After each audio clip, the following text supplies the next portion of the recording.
প্রিয় দর্শক, স্বাগত এই সময় অনুষ্ঠানে। আজ আমরা বাজেট নিয়ে আলোচনা করব। আপনারা জানেন যে মাননীয় অর্থমন্ত্রী বাজেট প্রস্তাব পেশ করেছেন এবং তিনি বলছেন যে এটা তার জীবনের শ্রেষ্ঠতম বাজেট। কিন্তু কতটা শ্রেষ্ঠতম হলো, বিশ্লেষকরা কি মনে করছেন এবং জনগণ কি মনে করছেন, নানা বিষয় নিয়ে আমরা আলোচনা করব। আমাদের আলোচনা করার জন্য আমাদের স্টুডিওতে আজ একজন অতিথি আছেন, তার সাথে পরিচয় করে দিচ্ছি। আমাদের সাথে আছেন অধ্যাপক ডক্টর AKM সাইফুল মজিদ, পরিচালক IBA ঢাকা বিশ্ববিদ্যালয়। আপনাকে স্বাগতম স্যার। ধন্যবাদ। আমি শুরুতে, আপনি বাজেট বক্তব্য শুনেছেন, দেখেছেন। আমি শুরুতে যেটা জানতে চাই যে উনি যদিও বলেছেন যে এটা তার জীবনের শ্রেষ্ঠতম বাজেট, তিনি সেটা বলতেই পারেন, কিন্তু আপনার দৃষ্টিতে এই যে প্রস্তাবিত বাজেট সেটা কেমন হলো? অনেক বিশ্লেষক বলছেন যে এটা মধ্যবিত্তকে চাপে ফেলবে। আপনি কি মনে করেন? এই বাজেটের ভিন্ন দিক আছে আর কি। এই বাজেটের ভিন্ন ভালো দিক আছে, আবার কিছু জায়গায় যেগুলো প্রশ্ন রয়ে গেছে এবং আপনি সেই প্রশ্নটা নিয়ে এসছেন যে মধ্যবিত্তের উপর এটা কি প্রভাব ফেলবে। বাজেটের যেটা আছে যে উন্নয়নকে ত্বরান্বিত করতে গেলে বাজেটের সাইজটা আসলে ছোট রাখলে কিন্তু ত্বরান্বিত হবে না আর কি। কাজে ইকোনমিক গ্রোথটাকে আপনার এক্সিলারেট করতে গেলে এখানে একটা বলিষ্ঠ বাজেটের দরকার আছে আর কি, এবং সেখানে সেই দিক থেকে উনি একটা সাহসী পদক্ষেপ নিয়েছেন। আর যেটা আছে যে বাজেটটা যদি সত্যিকার সবচেয়ে বড় সমস্যাটা হচ্ছে যে উনি কিন্তু এইগুলো করেছেন আগে, যে আমাদের অর্থনীতির মূল সমস্যাগুলো এবং এই সমাধান কি সেগুলো চিহ্নিত করে বাজেটটা করেছেন আর কি। কিন্তু বাজেটের মূল সমস্যাটা হচ্ছে যে বাস্তবায়নটা আর কি। বাস্তবায়নের মধ্যে মূল চ্যালেঞ্জটা রয়ে গেছে। বাস্তবায়নটা সফলভাবে না হলে বাজেটটা যে কারণে হলো সেটা কিন্তু সুফল আমরা পাবো না আর কি। এক্ষেত্রে যেটা প্রয়োজন সেটা হচ্ছে যে বাস্তবায়নের দিক নির্দেশনাগুলো আরও এটা পরিষ্কারভাবে এই দিক নির্দেশনাগুলো এটা আসা প্রয়োজন। এটা একটা দিক। আরেকটা দিক হচ্ছে যে বাজেটের বেশ কিছু ভালো দিক আছে, কিছু জায়গায় বাজেটে কিছু কারেকশন করলে ভালো হতো। যেমন আপনি বলেছেন যে ভ্যাটটা যেটা হয়েছে আর কি, ভ্যাট নিয়ে ব্যবসায়ীদের একটা ছিল যে ভ্যাটটা ভ্যাট যেমন 15% শুধু ব্যবসায়ী না, অর্থনীতিবিদদের অনেকেরও আপত্তি ছিল যে এটা এখনই 15% যে ভ্যাট যদি দেয়া হয়, যেটা প্রস্তাব করা হয়েছে, সেটা তো অনেকেই বলছেন যে এতে দ্রব্যমূল্য দাম বাড়বে, সেবার দাম বাড়বে এবং মূল্যস্ফীতিও বাড়তে পারে। এখানে যেহেতু ভ্যাটটা বাড়ানো হচ্ছে এবং এতে যেটা ইনফ্লেশনটা আর কি, যেটার বাজেটের টার্গেট হচ্ছে 5.8 আর কি, সেখানে একটা প্রভাব ফেলে ইনফ্লেশনটা একটু বাড়ার সম্ভাবনা আছে, যে চাপটা বিশেষত মধ্যবিত্তের উপর পড়ার সম্ভাবনা আছে। আর অন্যদিকে যেটা আছে যে এটাকে কন্ট্রোল করতে গেলে আন্তর্জাতিক বাজারে কিন্তু আবার কমোডিটি প্রাইসগুলো কমে যাচ্ছে আর কি। ইন্টারন্যাশনাল কমোডিটি প্রাইসগুলো কমে যাচ্ছে এবং এটা কমে গেলে আবার আরেক দিক থেকে যেটা হচ্ছে যে তেলের মূল্য আর কি, তেলের মূল্যটাও কিন্তু বাজেটে একটা প্রভাব ফেলে। ইনফ্লেশনের একটা বড় অংশ হচ্ছে যে আপনার দুটো অংশ আর কি, একটা কস্ট পুশ আর কি, যেটা আপনি বলছেন যে ভ্যাটের মাধ্যমে আসতে পারে, আর একটা হচ্ছে যে একটা অংশ বিদেশ থেকে আসে, ইম্পোর্টেড আর কি। কাজে এখানে শেষমেশ ইনফ্লেশন বাড়ার ভ্যাটের জন্য, বাট আবার আন্তর্জাতিক বাজার একটা আমাদের দেশের জন্য, সরকারের জন্য এটা কিন্তু একটা ইতিবাচক দিক। যদিও বলছেন আন্তর্জাতিক বাজার তো সবসময় এক থাকবে না, কিন্তু আন্তর্জাতিক বাজারে তো আবার দাম বাড়তেও পারে। কিন্তু আমাদের দেশের অভিজ্ঞতা স্যার, আমরা দেখি যে আন্তর্জাতিক বাজারে যদি কোনো কিছুর দাম কমে, আমাদের দেশে সেইটার প্রভাব কিন্তু খুব একটা পড়ে না। যদি কোনো কিছুর দাম আন্তর্জাতিক বাজারে বেড়ে যায়, সেটার প্রভাব কিন্তু আমাদের দেশে বেড়ে যায়। সেটা একটা অভিজ্ঞতা স্যার। আরেকটা হলো যে এই যে 15% যে ভ্যাট, এতে করে যেমন ধরেন সেবার মান, যদি আমি আগে যেটা 2.5% দিতাম, ধরেন আমি যদি কোনো একটা সুপার শপে বাজার করতে যাই, তাহলে আমি যেসব পণ্যের উপর মূসক আছে সেগুলো তো দিলামই, কিন্তু সব পণ্যের উপর 15% দিতে হবে। তার মানে আমাকে তো মাসিক বাজারে খরচ বাড়ছে, তার মানে আমার উপরে বাড়তি চাপটা বাড়ছে। সেটা বাজেটের জন্য আপনার যেহেতু ভ্যাটটা বেড়ে যাচ্ছে, ভ্যাটটা বেড়ে যাওয়ার জন্য আপনার এটার একটা প্রভাব ভোক্তাদের উপর পড়বে, বিশেষ করে মধ্যবিত্ত যারা আর কি তাদের উপর পড়বে আর কি। তবে আমি যেটা বলছি সেটা হচ্ছে যে অন্য দিক থেকে যদি ইতিবাচক দিকগুলো ঘটে তাহলে এটা অনেকখানি ইভেন ব্যালেন্সড হবে আর কি। আচ্ছা, আরেকটা জিনিস আপনাকে জানতে চাই, যেটা আমাদের বেশ বড় সমালোচনা হচ্ছে, সেটা হলো যে আবগারি শুল্ক। ব্যাংকে আমি আমানত রাখবো, বিশেষ করে 1 লাখ টাকা রাখলে এখন 800 টাকা আবগারি শুল্ক। অন্যান্য তো যদি অন্যান্য জায়গায় অন্যান্য দেশে কি আছে স্যার আপনি ভালো বলতে পারবেন, যে আমাদের দেশে যে আবগারি শুল্ক আমার আমানত আমি রাখবো সেটার উপর যদি সুদ হয় সেটার উপর থেকে কাটতে পারে, কিন্তু এটা তো আমি আমানত রাখলেই 800 টাকা কাটবে। এই বিষয়টা একটু কি মানে অনেক কি চাপ পড়ে গেল না? এই বিষয়টা আপনি ঠিক বলেছেন যে এটা বোধহয় ওনারা পুনর্বিবেচনা করা উচিত, কারণ এখানে বিনিয়োগ পরিস্থিতি কিন্তু আপনার খুব একটা উন্নয়ন হয়নি, চাঙ্গাও হয়নি, এবং প্রাইভেট ইনভেস্টমেন্ট এখনও স্লাগিশ আর কি। কাজেই সেক্ষেত্রে যারা ব্যাংকে টাকা রাখছেন তাদের যদি ওখান থেকে আপনার আবগারি শুল্ক কাটা হয়, এবং আপনি যেটা করছেন যে একটা অ্যামাউন্টের জন্য 800 টাকা কাটবে, বা এখানে কতগুলো স্ল্যাব আছে আর কি, এবং এতে কিন্তু আপনার যেটা আছে যে বিনিয়োগ পরিস্থিতির জন্য এটা সেভিংসের জন্য, সেভিংস কমে গেলে তো আপনার ইনভেস্টমেন্টটা কম হবে আর কি। এছাড়া স্যার ধরেন অনেকেই যারা 1 লাখ টাকা ব্যাংকে রাখবেন, এখন যদি 800 টাকা আবগারি শুল্ক কাটে, আবার সুদের উপর কিছু কাটার বিষয় আছে, ব্যাংকের যে তাদের নিজস্ব কিছু কাটবে, আবার উৎসে কর থেকে কাটার কথা, এত কিছু, তার মানে ব্যাংকে টাকা রাখলে এখন আগে যে মুনাফাটা পাওয়া যেত সেটা এখন তো পাওয়া যাচ্ছে না, যেহেতু আগে হয়তো 8-10% সুদ ছিল, এখন হয়তো 5 থেকে 6%। আবার এটি ইনফ্লেশন যদি যোগ করেন তাহলে আলটিমেটলি ব্যাংকে টাকা রেখে লাভ নাই। সেক্ষেত্রে জনগণ তো এই টাকাটা অন্য জায়গায় ঝুঁকির মধ্যে বিনিয়োগ করতে পারে, জনগণকে ঝুঁকির মধ্যে ফেলে দেওয়া হলো না? আপনি কি মনে করেন? এখানে তো আসলে ইস্যুটা হচ্ছে যে এটাকে ইনভেস্টমেন্টটাকে প্রমোট করা দরকার আর কি, এবং সেটা প্রমোট করতে গেলে আবগারি শুল্কটা তো আসলে ইনভেস্টমেন্টের জন্য খুব একটা পজিটিভ না হওয়ার সম্ভাবনা নেই। এখানে সরকার বোধহয় পুনর্বিবেচনা করতে পারেন যে আবগারি শুল্ক থেকে যে খুব একটা যে ওনাদের আয় হবে সেটাও সম্ভবত না, খুব বেশি আয় হবে না। 500 টাকা ছিল 800 টাকা করেছেন, আপনি বলছেন এটা পুনর্বিবেচনা করা যেতে পারে।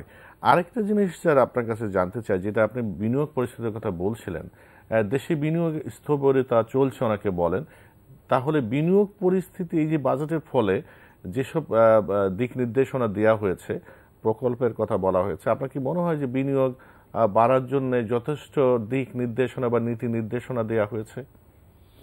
এখন বিনিয়োগের জন্য যেটা আছে প্রাইভেট ইনভেস্টমেন্ট আর কি, ওনার একটা টার্গেট সেটিং করেছেন, সেটা হচ্ছে 31.9%, যেটা আগের বাজেটগুলোর তুলনায় একটু বেশি আর কি। গত বছরের টার্গেটটা ছিল 30%, এবার বাড়িয়ে 31.9 করেছেন, এবং এর আগে আরও কম ছিল আর কি, 28, 29, বা এই টার্গেটটা ঠিক আছে আর কি। এখন এই টার্গেটে রিচ করতে হলে যে তাদেরকে, আমাদের জনগণকে এবং প্রাইভেট ইনভেস্টমেন্টকে আরও প্রণোদনা দরকার আছে আর কি। আবার সরকার কিছু জায়গায় প্রণোদনা দিচ্ছেন আর কি, সেটা হচ্ছে গার্মেন্টস শিল্পে দিচ্ছেন কিন্তু আর কি, গার্মেন্টস শিল্পে দিচ্ছেন, তারপরে তারা দিচ্ছেন আপনার রিয়েল এস্টেটে, তারপরে তথ্য প্রযুক্তি খাতে একটা বেশ বড় একটা ফোকাস আছে, যে এই যেহেতু সরকারের একটা আছে আর কি ডিজিটাল বাংলাদেশ গড়ার জন্য, এবং এখানে কিন্তু এবার অনেক বাজেট প্রায় দ্বিগুণ বেড়ে গেছে ওই খাতের জন্য আর কি। এবং সেদিক থেকে যেটা, বাট কিছু জায়গায় আপনার আরও, যেমন আপনার ওই ব্যবসায়ীরা করছেন, বাজেটে কতগুলো জিনিস বলেছেন, যে যেমন সাপ্লিমেন্টারি ডিউটিটা আর কি, সাপ্লিমেন্টারি ডিউটিটা ব্যাপারে ওনারা বলেছেন যে এবিসিসিআই থেকে বা ঢাকা চেম্বার থেকে বা অন্যান্য যে আমাদের যেগুলো বিজনেস চেম্বারগুলো আছে, অ্যাসোসিয়েশনগুলো আছে, তারা কিন্তু বলছেন যে এই সাপ্লিমেন্টারি ডিউটিটা আসলে এটা করা উচিত আর কি, এটা রিডিউস করা উচিত। কারণ এটা যেটা হচ্ছে যে আমাদের যে এসএমইগুলো আছে আর কি, লোকাল ইন্ডাস্ট্রিগুলো আছে আর কি, লোকাল ইন্ডাস্ট্রিগুলোকে যাতে করা হয় আর কি, প্রমোট করা হয়, তাদেরকে যাতে ইনসেন্টিভ দেওয়া হয়, সেটার জন্য এই সাপ্লিমেন্টারি ডিউটা আসলে সরকার এটা বোধহয় পুনর্বিবেচনা করে এটাকে উঠিয়ে নিলেই এটা আমাদের লোকাল ইন্ডাস্ট্রির জন্য ভালো, ছোট বা মাঝারি শিল্পের জন্য, ছোট মাঝারি শিল্পের জন্য এটা শিল্প যারা ব্যবসায়ী সংগঠনগুলো তারা কিন্তু এটাতে বলেছেন যে এটা উঠিয়ে নেওয়াটাই ভালো। আপনি উঠিয়ে নেওয়ার পক্ষে মত দিচ্ছেন? এটা আসলে লোকাল ইন্ডাস্ট্রিগুলোকে সাপোর্ট দেওয়া দরকার, প্রোটেকশন দেওয়া দরকার, এবং আস্তে আস্তে তারা কম্পিটিটিভ হবে, বাট কম্পিটিশনের জন্য একটু সময় প্রয়োজন আর কি, আরো সময় প্রয়োজন। তারা যখন আরো একটু কম্পিটিটিভ হবে বা একটা গ্রোথ স্টেজে চলে যাবে তখন আস্তে আস্তে এই জিনিসগুলো বাড়ানো যায় আর কি। আরেকটা জিনিস, আপনি ডিজিটাল বাংলাদেশের কথা যখন বলছিলেন, আপনি একজন শিক্ষাবিদ, তো এই যে শিক্ষা, আমাদের তো দেশের শিক্ষা পরিস্থিতি কেমন আপনি জানেন। আমাদের তো যেহেতু একটা ডেভেলপিং কান্ট্রি, শিক্ষার মান তো অনেক বাড়ানো দরকার। শিক্ষার মান নিয়ে অনেক প্রশ্ন আছে আমাদের দেশে। শিক্ষা ব্যবস্থা, প্রশ্নপত্র ফাঁস হওয়ার একটা বিষয় আছে, শিক্ষকদের মান নিয়ে প্রশ্ন আছে, এবং সার্বিকভাবে একটা মানের একটা উন্নতি করার একটা বিষয় আছে। তো আপনি এই বাজেটকে লক্ষ্য রেখে, মানে বাজেটে শিক্ষার দিকে কতটা নজর দেওয়া হয়েছে?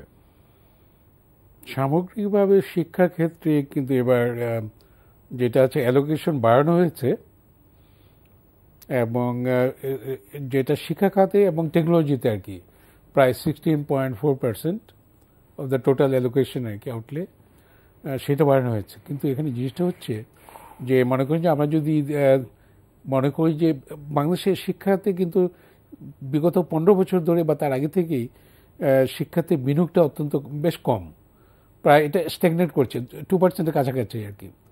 কিন্তু এটা আছে যে আমরা যদি আশেপাশের দেশগুলো দেখি, নেপালের মতো দেশও কিন্তু আপনার শিক্ষা খাতে 4.1% অফ জিডিপি আর কি তারা বিনিয়োগ করছে আর কি।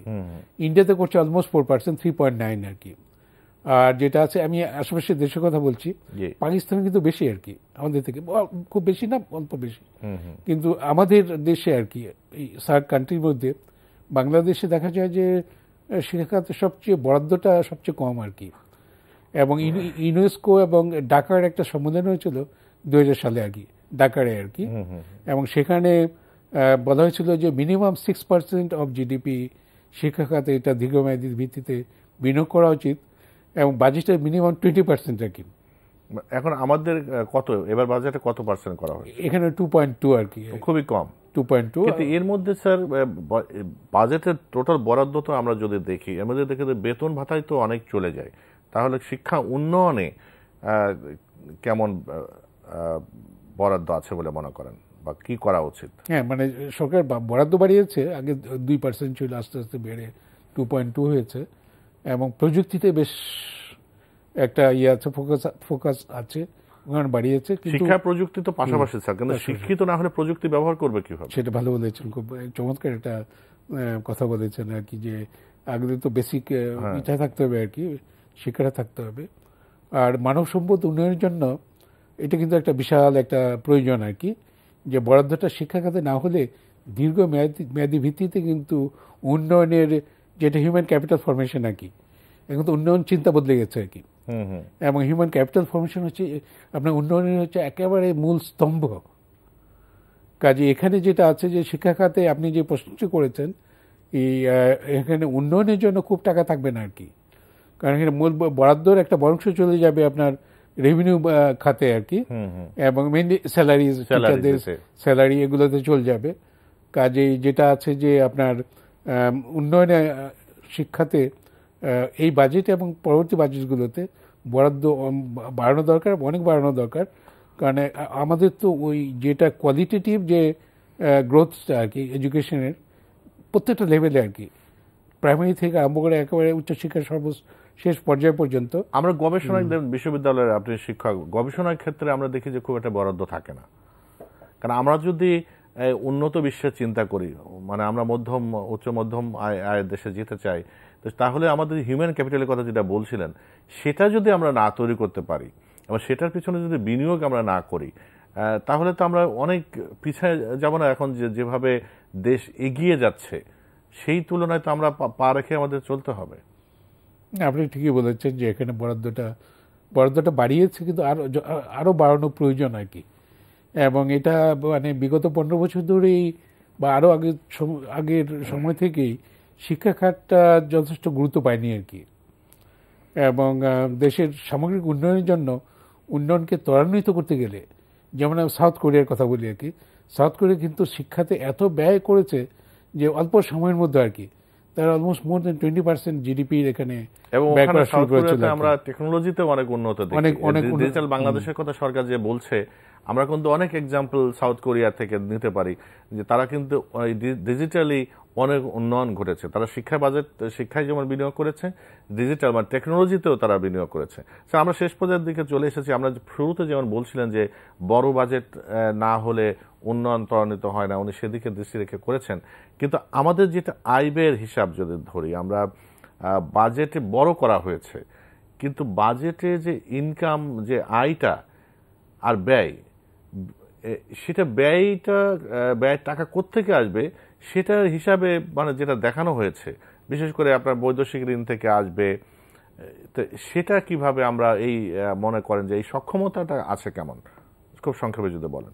এখানে একটা ওই চ্যালেঞ্জটা রয়ে গেছে, কারণ এখানে যেটা আছে যে বাজেটের যে টাকাটা আসবে কোত্থেকে সেই প্রশ্নটা আছে আর কি। এখন যেটা আছে যে এনবিআর থেকে একটা বড় অংশ আসবে, অলমোস্ট 59.7 আর কি পার্সেন্টের মতো। তারপরে গভর্নমেন্টের যেগুলো শুল্ক বহির্ভূত কর থেকে একটা পার্সেন্টেজ আসবে 2.1, আর 18.1 অন্যান্য আয় থেকে আসবে, অন্যান্য ইন্টারনাল রিসোর্স মোবিলাইজেশন থেকে। কিন্তু বৈদেশিক ঋণের উপর নির্ভরতা কিন্তু অলমোস্ট 9% আর কি, 1.6% আসবে বৈদেশিক ইগুলো আর কি, যেগুলো। কিন্তু বৈদেশিক ঋণ থেকে আমরা যদি আমরা অনেক সময় ব্যবহার করতে পারি না, আমাদের প্রিভিয়াস কয়েক বছরের যদি তার দেখি, বৈদেশিক ঋণ পাইপলাইনে থাকে বা যেটা দেওয়া হয় আমরা ব্যবহার করতে পারি না। কিন্তু এবার অনেক ব্যবহার করার কথা বলা হয়েছে। আপনার কি মনে হয়েছে সেই সক্ষমতা বাংলাদেশ অর্জন করেছে? এটা এখনো আমাদের আসলে ফান্ড ইউটিলাইজেশন, বিশেষ করে এটা উন্নয়ন ইগুলো ফান্ড ইউটিলাইজেশনের এটা কিন্তু আরো ভালো প্রয়োজন। বলছেন তার মানে আমাদের তো গ্যাপ আছে, এই বিষয়ের দিকে গ্যাপ আছে, এবং আমরা আশা করছি যে উন্নয়নের জন্য আসলে এটা উন্নয়নের খুব প্রয়োজন আর কি, যাতে এই ফান্ডগুলো বিদেশ থেকে দেশি এবং বিদেশি। অনেক অনেক ধন্যবাদ স্যার। ফান্ড আমাদের প্রয়োজন, কিন্তু সেটা ফান্ডটা যাতে আমরা সক্ষমভাবে ব্যবহার করতে পারি সেটার জন্য আমাদের ক্যাপাসিটি বিল্ডিং এর প্রয়োজন, সেটাই বলছিলেন। প্রিয় দর্শক, আজ এ পর্যন্তই। আমাদের সাথে ছিলেন অধ্যাপক ডক্টর AKM সাইফুল মজিদ, পরিচালক IBA ঢাকা বিশ্ববিদ্যালয়। বাজেট নিয়ে বিশ্লেষণ করলেন। আপনারা ভালো থাকবেন এই প্রত্যাশা রেখে শেষ করছি।